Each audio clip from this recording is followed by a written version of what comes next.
Turtle Power, Part 1.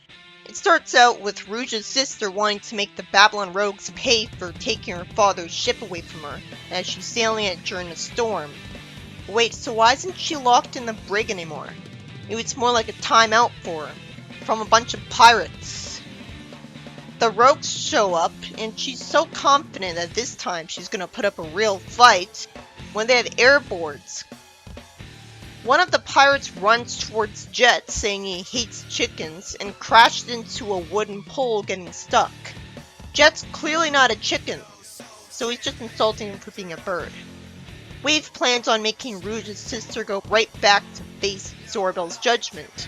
Why wasn't she made to do that after she was first put in the brig by them?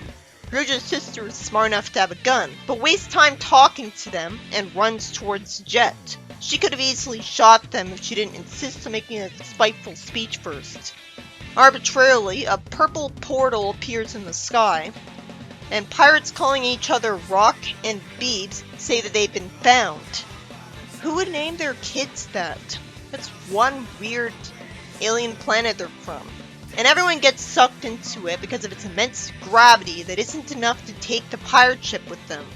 So they get welcomed to Dimension X by someone ugly who brought them all to his advanced face, a rip-off Death Egg from the outside. It looks even more like an egg because it's white. One of the pirates calls him Krang. It really would be smart of him to have the Technodrome in space. It would be smart of him to have the Technodrome underground.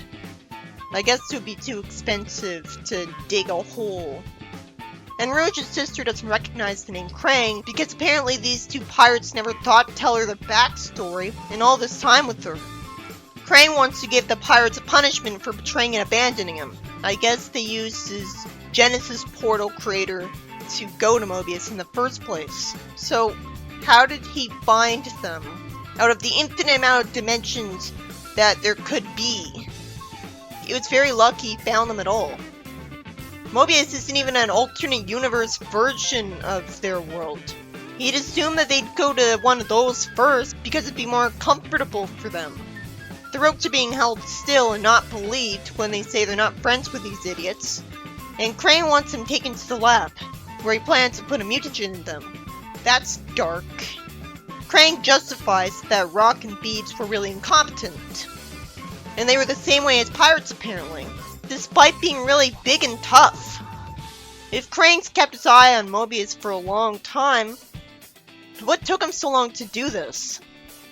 I guess the reason Rock and Beebs went to Mobius in particular was that it was the dimension that was selected on the Genesis portal creator. After all, if he's kept his eye on Mobius for a while, then that means he was already planning on bothering the place. But then why hasn't he bothered the place yet? Why that place of all places? I guess that happened to be the first dimension that the Dimension Portal Creator was tuned into when he first made it. The writer has no problem at all with mutating Rouge's sister into a monster that shoots a laser out of her eyes. Why introduce her sister just to treat her like this? This is the second time I'm trying to type out a review of this. This kind of thing is part of why I stopped. Of course, the main reason I'm not very interested in this is that as turtle characters I don't recognize, a lot of which look ugly. And I'm gonna have to force myself to call them by their names, or it's gonna be even hard to stay invested. And I think that was part of why I stopped the last time. I hope she gets turned back to normal, because it's common sense not to waste a character like Rouge's sister before she even got fleshed out. So far, her only personality is overconfident idiot. So that was part 1 of Turtle Power. It was pretty surprising that Christina wasn't in the brig, because she was going to be locked up in the brig the last time we saw her. The rogues come back to her ship instead of, commandeering her ship and bringing it back to Zorobel. Instead, it starts out with her sailing the ship as if nothing ever happened, and yet she wants to get revenge on the rogues for taking over his ship.